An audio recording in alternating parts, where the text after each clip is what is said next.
운전자들이 차에 기름을 넣을 때 아무 주유소나 들어가서 넣지를 않습니다.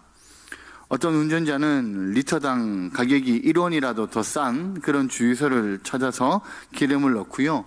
또 어떤 운전자는 기름의 양을 절대로 속이지 않는 그런 정직한 주유소를 찾아서 기름을 넣습니다. 종업원들이 아주 친절한 주유소를 가서 기름을 넣는 운전자들도 있습니다. 물론 저도 예외는 아닙니다. 저도 지금은 교회 근처에 있는 직영 주유소라고 그러죠. 네, 그 정유회사에서 이렇게 직영으로 운영하는 거기 기름이 좋더라고요. 네, 직영 주유소를 주로 이용을 하지만 예전에 제가 주로 가던 주유소는 포인트를 쌓을 수 있는 주유소였습니다. 우리가 잘 아는 것처럼 한번 주유할 때마다 이제 포인트가 자꾸 쌓이는 건데요. 포인트가 자꾸 쌓이면 나중에는 내가 원하는 물품을 구입할 수가 있습니다. 그래서 저는 그 주유소에서 물품으로 내세웠던 것들 중에 가장 최고가의 물품이었던 LG전자에서 만든 로봇 청소기를 제가 좀 이렇게 타보려고 그래서 그 주유소를 굉장히 열심히 찾아서 기름을 넣었었습니다. 티끌모아 태산이라 그러잖아요. 그래서 계속 이렇게 포인트를 열심히 쌓으면 언젠가는 내가 저 LG전자에서 만든 로봇 청소기가 나의 소유가 될 것이다. 그런 생각을 가지고 열심히 그 주유소를 이용했습니다. 근데 여러분, 제가 로봇 청소기를 집에 가지고 있을까요, 없을까요? 네, 로봇 청소기는커녕 그 주유소가 운영난으로 문을 닫아버렸습니다. 그동안 쌓았던 포인트가 아무 소용이 없게 됐습니다. 네, 근데 제가 이렇게 말씀드렸지만 우리가 충격적인 사실은 뭐냐면 포인트를 열심히 쌓으면 우리가 원하는 것을 마침내 얻을 수 있다라는 이 생각이 우리의 신앙생활을 하는 우리의 삶에도 그런 생각들이 있다라는 겁니다. 여러분, 신앙생활을 하는 모든 성도들이 공통적으로 원하는 게 있습니다. 그게 무엇이겠습니까? 우리가 앞에서 찬양했던 것처럼 하나님의 사랑인 것이죠. 그죠? 왜냐하면 전능하사 천지를 만드신 하나님께서 우리를 사랑하시면 우리는 아무런 염려가 없이 이 세상에서 삶을 살아갈 수 있다라고 생각하기 때문입니다. 원래 누군가를 사랑하게 되면 가장 먼저 나타나는 현상이 관심이라 그러잖아요. 그 사람에 대한 관심이라 그러잖아요.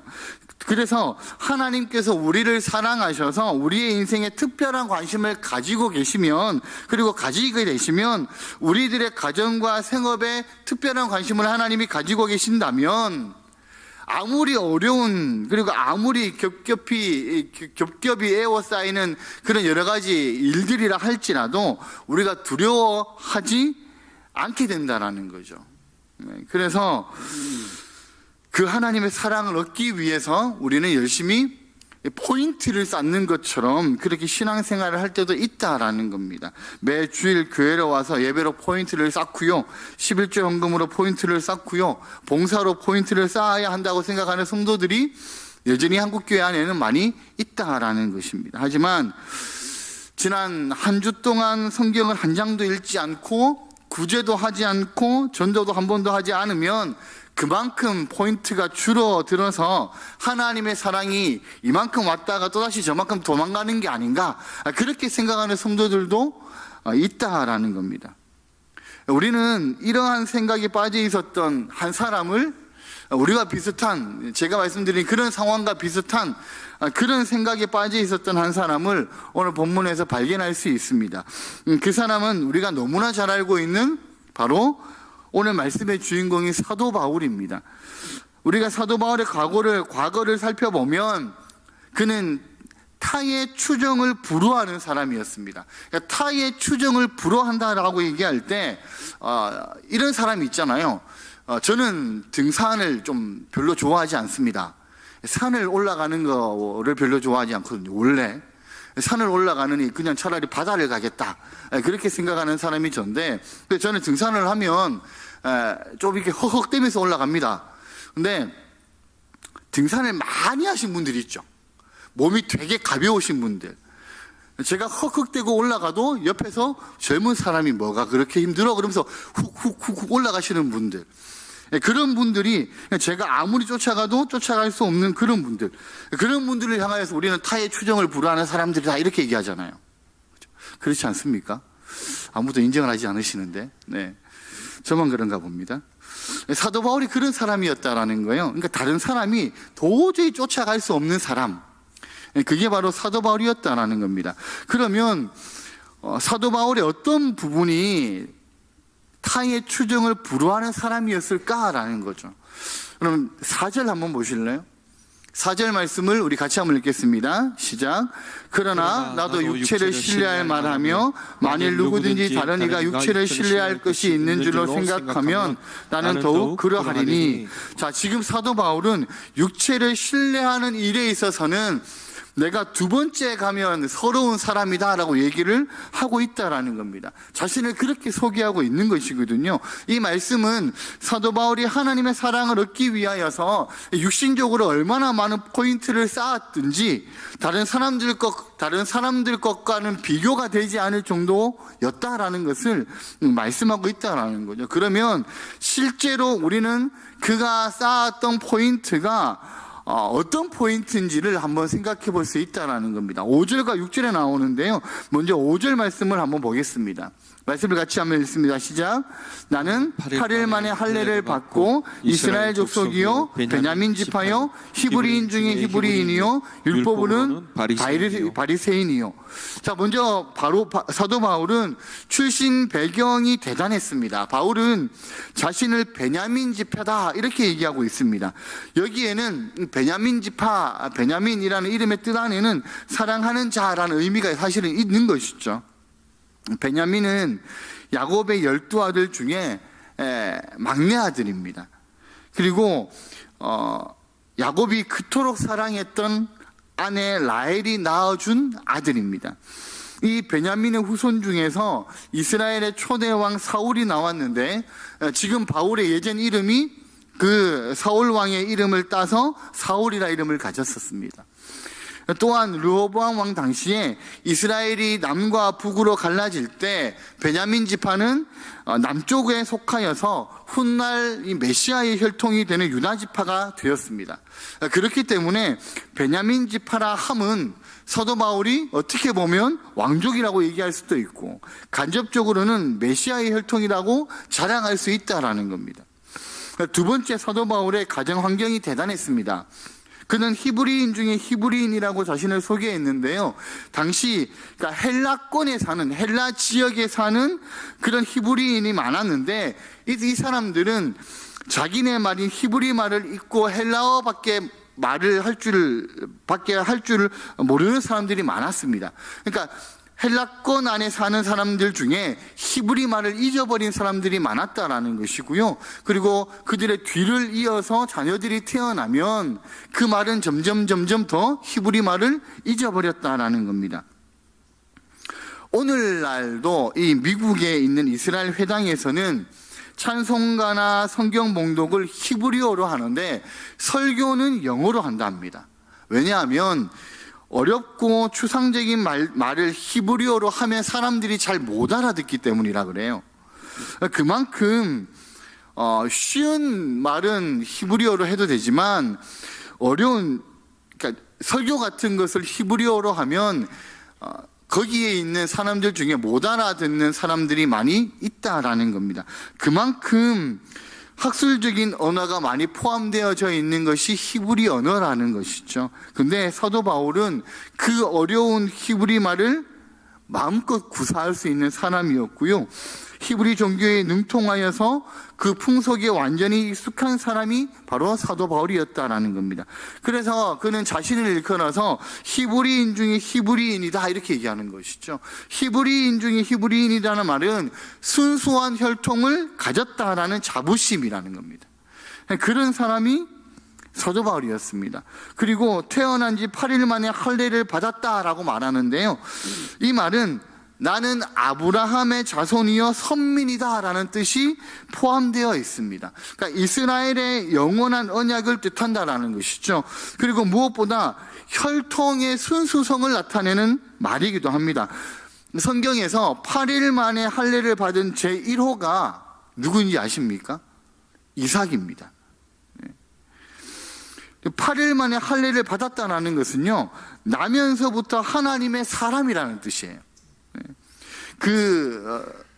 중간에 그 히브리인이 되는 사람들, 그러니까 개종하는 사람들이 있거든요. 그 사람들은 되게 여러 단계들을 거쳐야지만이 마지막에 이제 그 히브리인으로 인정해 줍니다. 근데 그게 쉽지 않거든요. 개종을 하는 것이. 근데 지금 사도 바울이 말하는 것은 중간에 개종하지 않는 순수한 이스라엘 사람이라는 거예요. 나는 순수 혈통이다라고 지금 얘기를 하고 있다라는 겁니다.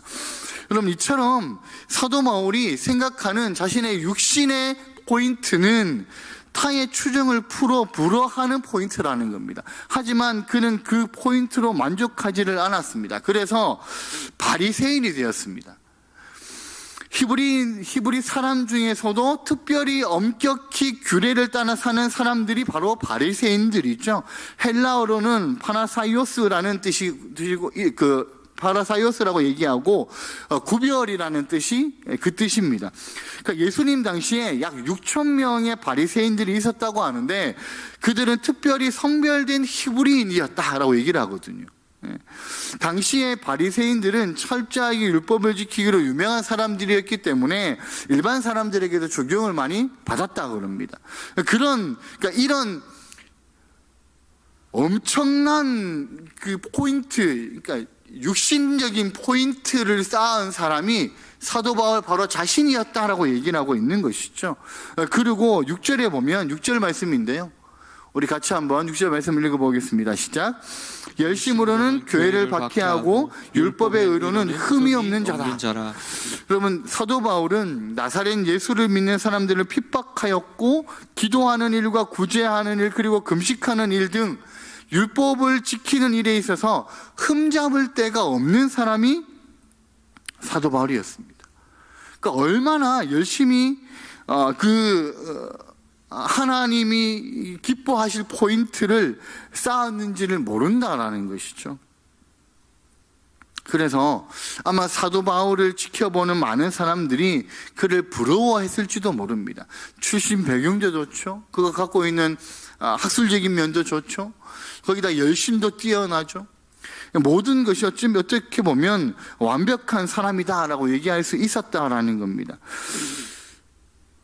사도 바울의 포인트가 저렇게 높다면 아마 하나님께서 이 사도 바울을 많이 사랑했을 거다라고 사람들이 생각할 정도였다라는 거예요.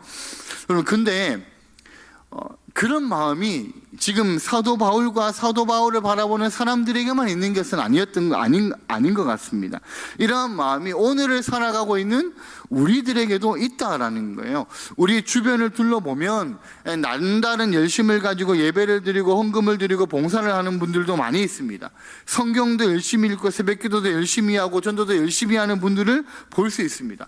우리는요, 근데 그런 분들을 볼 때마다 어떤 생각을 하냐 하면, 야, 저분은 하나님 참 기뻐하시겠다. 이렇게 하면 끝나면 좋은데, 더 사랑하시겠다. 저렇게 하나님이 기뻐하시는 포인트를 많이 쌓으니까 하나님께서 더 사랑할 것 같고, 왠지 나는 포인트를 덜 쌓았기 때문에 하나님은 나를 좀 덜 사랑하실 것 같고, 그런 비교까지도 하는 모습들이 우리에게 있다라는 거예요.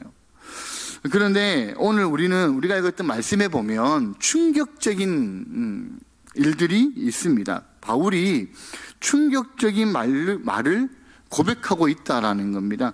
그럼 8절을 다 같이 한번 보시겠습니까? 8절 말씀을 같이 한번 읽겠습니다. 시작.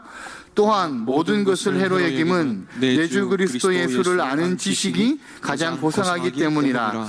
내가 그를 위하여 모든 것을 잃어버리고 배설물로 여김은 그리스도를 얻고.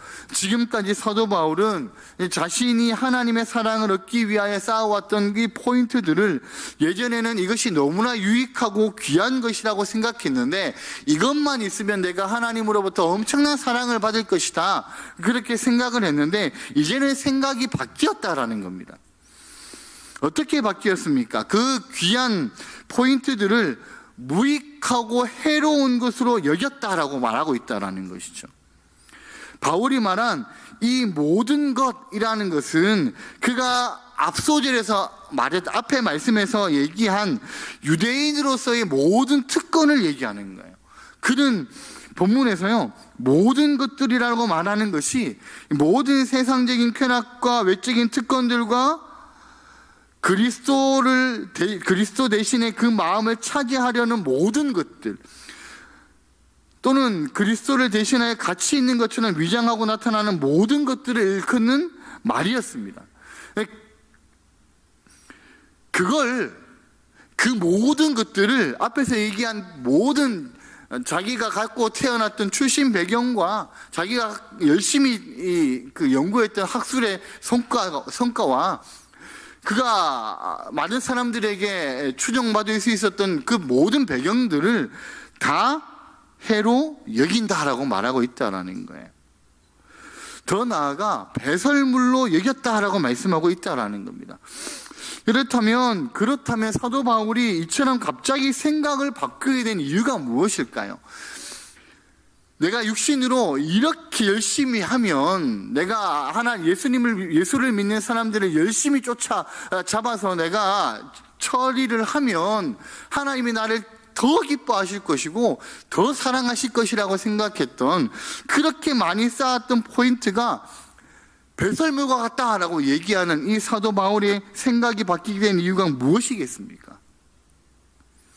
그 이유는요, 하나님의 사랑을 얻는 참된 방법을 알았기 때문입니다.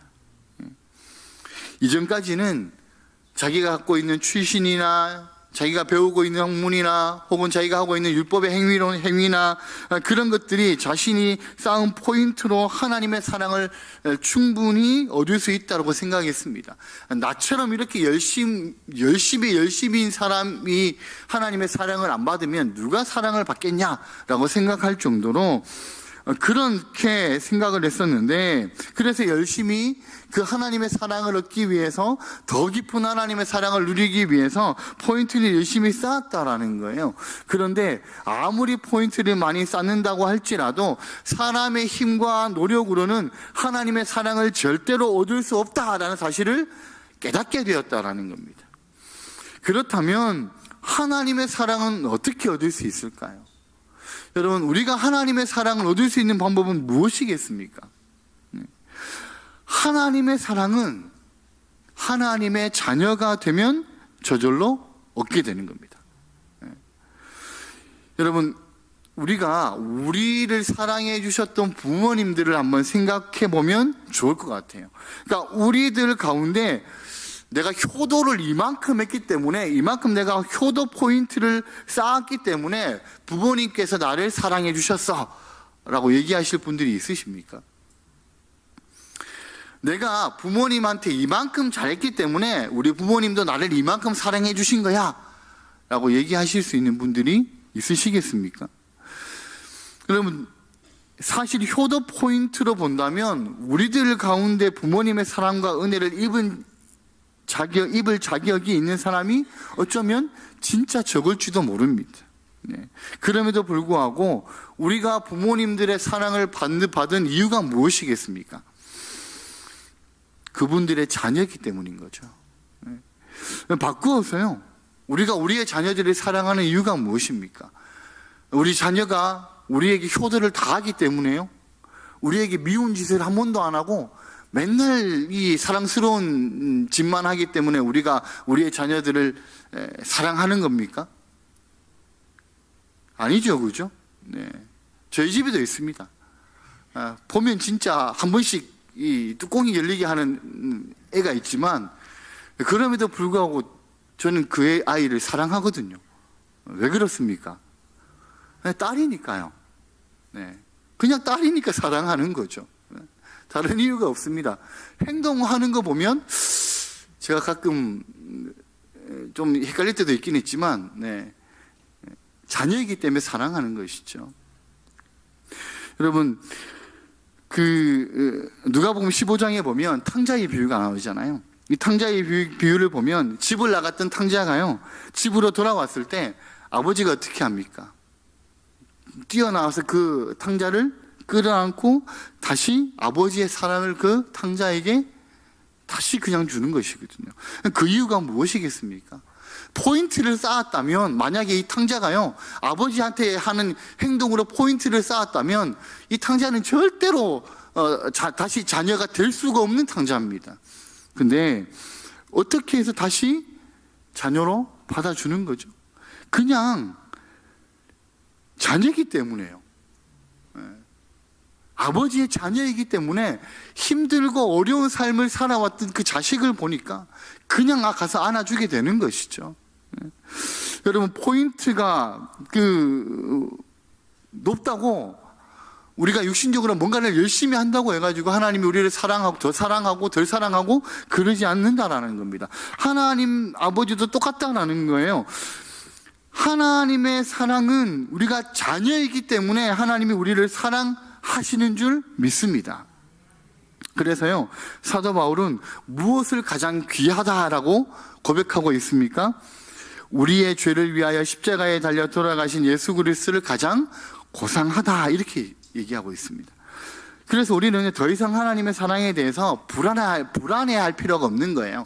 야, 내가 포인트를 하나님께 이렇게 열심히 해서 포인트를 이만큼 쌓아야지만이 하나님이 나를 사랑해 주실 거야, 그렇게 생각할 필요가 없다라는 겁니다. 비록 우리가 하나님 보시기에 좀 못 살아간다 해도, 비록 우리가 하나님이 보시기에 죄를 조금씩 지으면서 살아간다 할지라도 하나님은 탕자를 안아주셨듯이 변함없이 동일한 사랑으로 우리를 안아주실 것이라는 것이죠.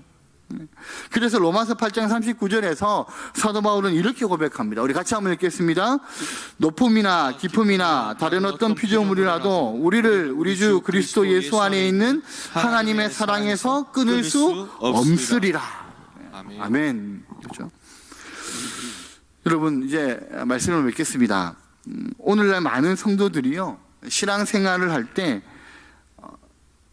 기뻐하지 않으면서 신앙생활을 억지로 하는 것처럼 보여지는 때가 많이 있습니다. 왜냐하면 포인트를 많이 쌓아야 된다라고 생각하는 거죠. 내가 이런 일도 해야 되고, 내가 이것도 해야 되고, 내가 이것도 해서 하나님께 포인트를 많이 쌓아야지 내가 하나님의 사랑이라는 선물과 교환할 수 있어 라고 생각을 하기 때문에, 그렇게 생각하는 신앙생활은 기뻐하면서 하는 신앙생활이 아닌 것이죠. 곤욕입니다, 곤욕. 네. 근데 우리가 기억해야 될 것은요, 우리가 예수님을 믿어서 하나님의 자녀가 된 그 순간부터 하나님의 사랑은 변함없이 우리에게 임하고 있다라는 겁니다. 그 크신 하나님의 사랑이 우리가 예수 그리스도를 통하여서 하나님을 고백하고 하나님의 은혜를 누리는 자녀가 되는 그 순간부터 지금까지 한 번도 그 하나님의 사랑은 우리와 함께하지 않은 날이 없다라는 겁니다. 그 하나님의 사랑 안에서 우리는 참된 신앙인이 될 수가 있다라는 것이죠. 하나님의 자녀가 되었다라는 것은요, 그리스도가 목적이요 주인이요 중심이 되는 것을 말하는 겁니다.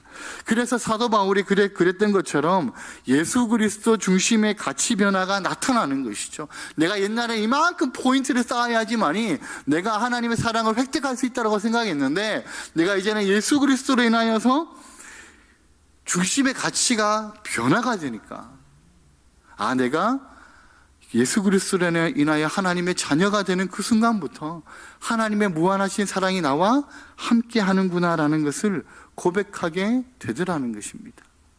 하나님의 사랑 안에서 예수 그리스도로 인하여서 나의 모든 것이 변해서 그리스도 중심의 삶이 되고, 날마다 그 사랑에 감사하는 마음으로 예배하고 기도하고 봉사하는, 이 시간에 함께 하시는 우리 모든 성도님들의 삶이 되시기를 예수님의 이름으로 축복합니다.